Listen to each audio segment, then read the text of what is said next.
lovely humans, and welcome to my channel, or welcome back. My name is Kate. If you're new, welcome. So, this was a requested video from one of my subscribers.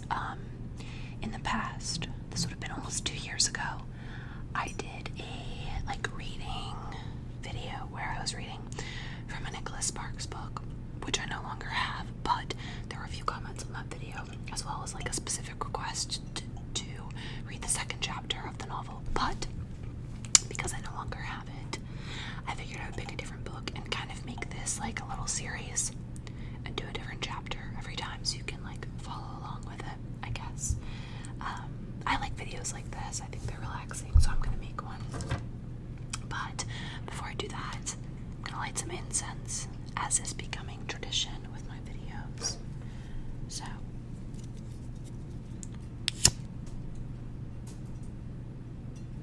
I also have been getting a lot of requests for lighter sounds.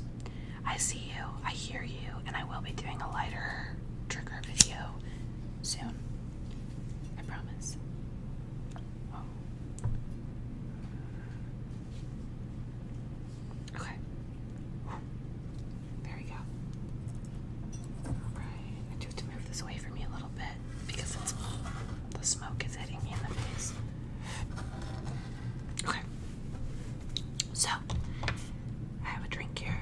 This is, I bought this at the store today to try something new. I think the brand is Beak and Skiff. Oh, I like the sound. It's like a soft touch. 1911 established raspberry premium small batch hard cider. It's very tart. Tart.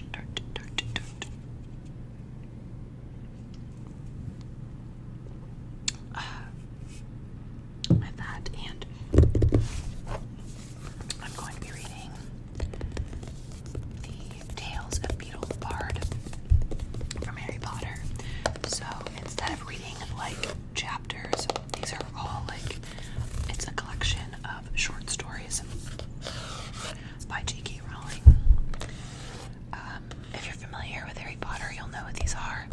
If not, they're still entertaining, I think. But yeah, so I'll just do one short story every video, and I'll try to do maybe one of these a month. So hopefully this satisfies those of you that like reading videos. There's a specific book you want me to do, or a specific short story or something you want me to read. I'd be more than happy to do a custom video, or possibly just do them on this channel.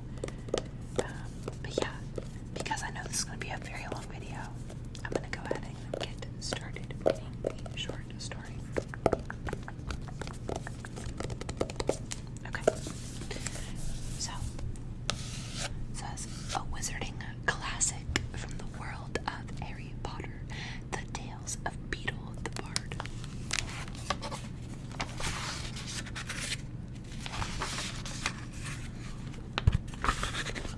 Little drawing.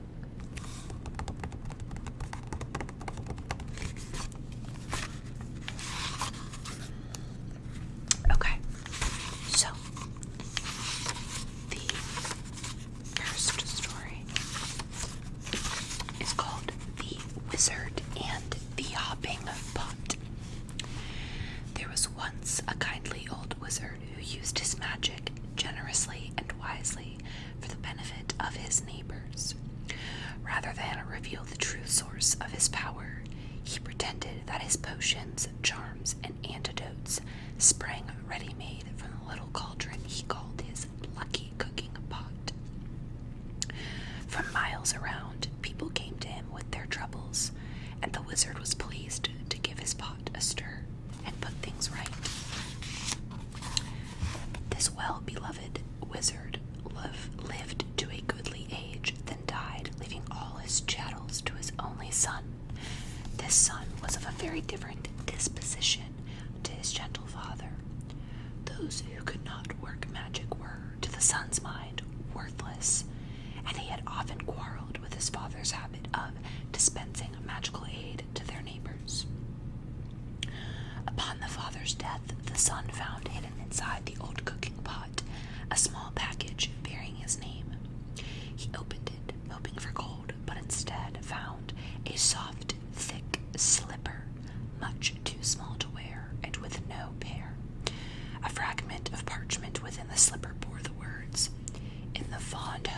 my son, that you will never need it.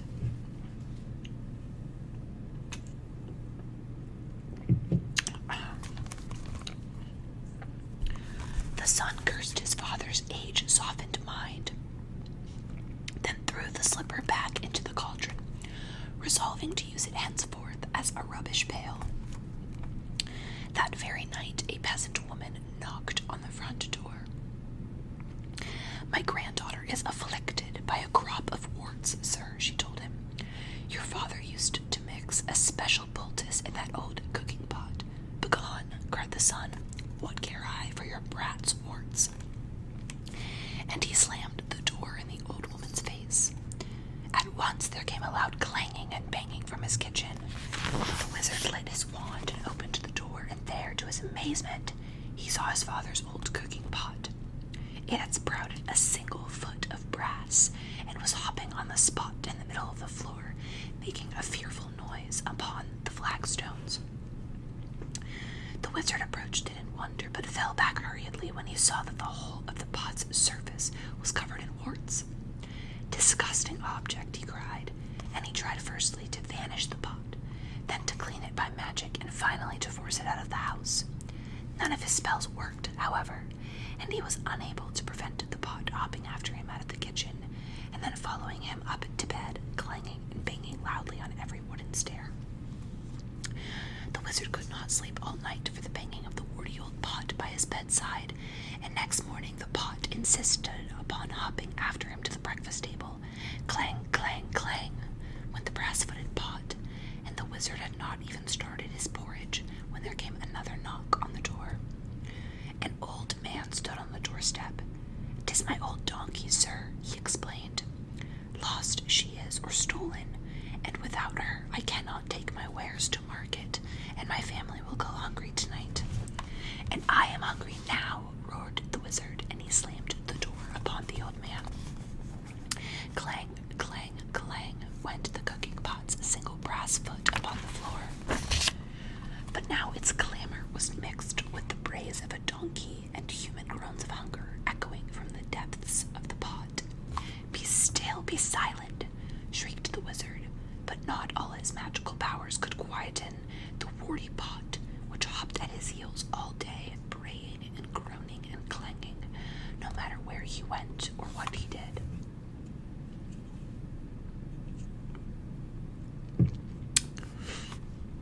That evening there came a third knock upon the door, and there on the threshold stood a young woman sobbing, as though her heart would break. "My baby is grievously ill," she said. "Won't you please help us? Your father bade me come if troubled," but the wizard slammed the door on her. And now the tormenting pot filled to the brim with salt water and slopped tears all over the floor as it hopped and brayed and groaned and sprouted more warts. Though no more villagers came to seek help at the wizard's cottage for the rest of the week, the pot kept him informed of their many ills. Within a few days it was not only braying and groaning and slopping and hopping and sprouting warts, it was also choking and retching, crying like a baby, whining like a dog, and spewing out bad cheese and sour milk and a plague of hungry slugs. The wizard could not sleep or eat with the pot beside him, but the pot refused to leave, and he could not silence it or force it to be still. At last the wizard could bear it no more. "Bring me all your problems, all your troubles, and your woes," he screamed, fleeing into the night, with the pot hopping behind him along the road into the village. "Come, let me cure you, mend you, and comfort you. I have my father's cooking pot, and I shall make you well."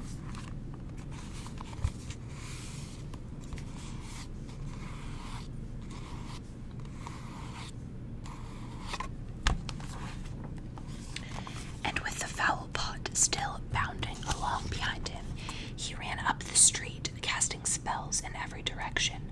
Inside one house, the little girl's warts vanished as she slept. The lost donkey was summoned from a distant briar patch and set down softly in its stable. The sick baby was doused in dittany and woke well and rosy. At every house of sickness and sorrow, the wizard did his best, and gradually the cooking pot beside him stopped groaning and retching and became quiet, shiny, and clean. "Well, Pot," asked the trembling wizard as the sun began to rise. The pot burped out the single slipper he had thrown into it and permitted him to fit it onto the brass foot. Together they set off back to the wizard's house, the pot's footsteps muffled at last. But from that day forward, the wizard helped the villagers like his father before him, lest the pot cast off its slipper and begin to hop once more.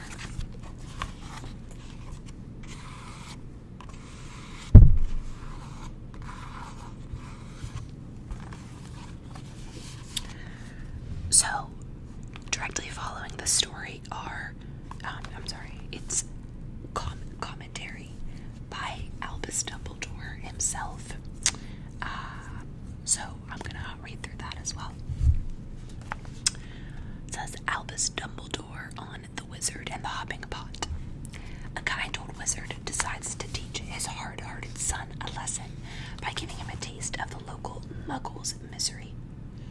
The young wizard's conscience awakens, and he agrees to use his magic for the benefit of his non-magical neighbors.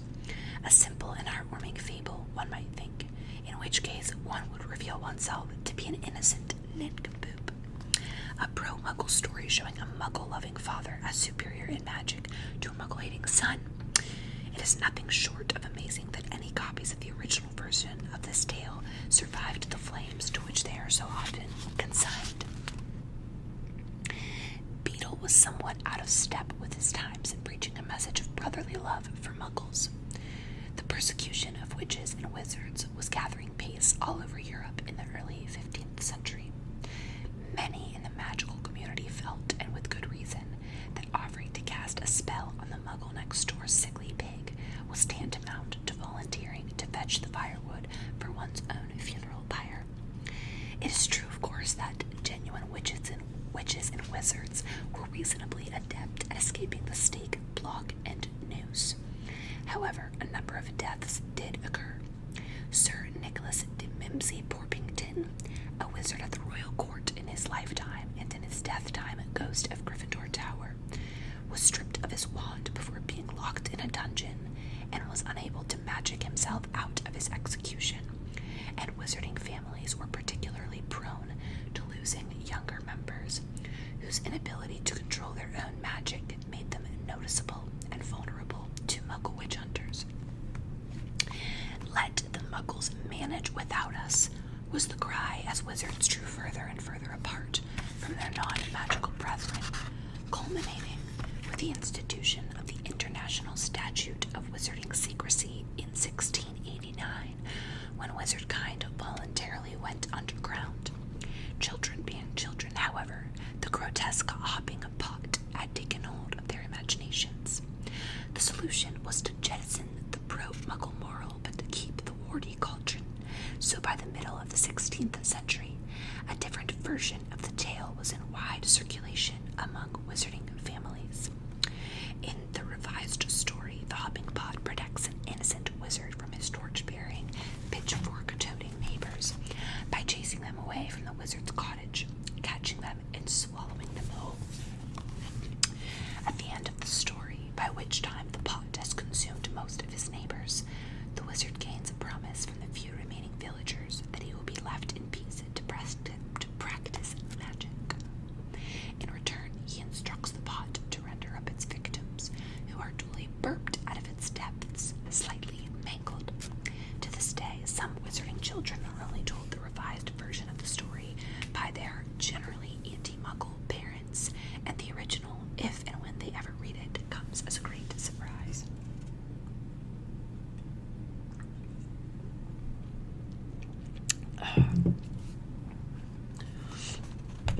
As I have already hinted, however, its pro-muggle sentiment was not the only reason that the wizard and the hopping pot attracted anger. As the witch hunts grew ever fiercer, wizarding families began to live double lives using charms of concealment to protect themselves and their families. By the 17th century, any witch or wizard who chose to fraternize with the muggles became suspect, even an outcast, in his or her own community. Among the insults hurled at pro-Muggle witches and wizards. Such fruity epithets as mud-wallower, dung-licker, and scum-sucker date from this period, was the charge of having weak or inferior magic. Influential wizards of the day, such as Brutus Malfoy, editor of Warlock at War, an anti-Muggle periodical, perpetuate the stereotype that a Muggle lover was about as magical as a squib. A squib is a person born to magical parents, but who has no magical powers. Such an occurrence is rare. Muggle-born witches and wizards are much more common. In 1675, Brutus wrote, "This we may state with certainty. Any wizard who shows fondness for the society of Muggles is of low intelligence, with a magic so feeble and pitiful that he can only feel himself superior if surrounded by Muggle pigmen. Nothing is a surer sign of weak magic than a weakness for non-magical company." This prejudice eventually died out in the face of overwhelming evidence that some of the world's most brilliant wizards were, to use the common phrase, Muggle lovers. The final objection to The Wizard and the Hopping Pot remains alive in certain quarters today. It was summed up best, perhaps, by Beatrix Bloxam, author of the infamous Toadstool Tales. Mrs. Bloxam believed that the tales of Beetle the Bard were damaging to children because of what she called their unhealthy preoccupation with the most horrid subjects such as death, disease, bloodshed, wicked magic, unwholesome characters, and bodily effusions and eruptions of the most disgusting kind. Mrs. Bloxam took a variety of old stories, including several of Beetle's, and rewrote them according to her ideals, which she expressed as filling the pure minds of our little angels with healthy, happy thoughts, keeping their sweet slumber free of wicked dreams, and protecting the precious flower of their innocence. The final paragraph of Mrs. Bloxam's pure and precious reworking of The Wizard and the Hopping Pot reads, "Then the little gold pot danced with delight, hoppity hoppity hop, on its tiny rosy toes. Wee Willykins had cured all the dollies of their poorly tum-tums, and the little pot was so happy that it filled up with sweeties for Wee Willykins and the dollies. But don't forget to brush your teethy bags," cried the pot. And Wee Willykins kissed and huggled the hoppity pot, and promised always to help the dollies and never to be an old grumpy wumpkins again. Mrs. Bloxam's tale has met the same response from generations of wizarding children.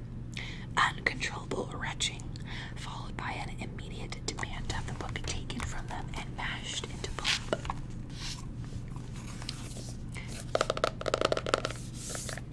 So, that was The Wizard and the Hopping Pot.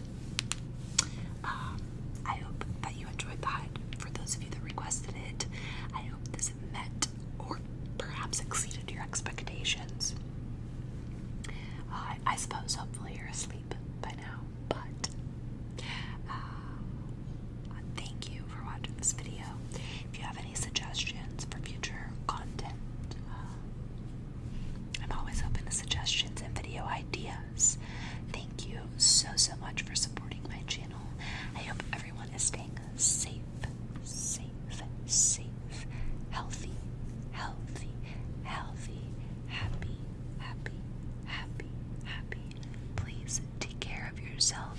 You are so special and loved.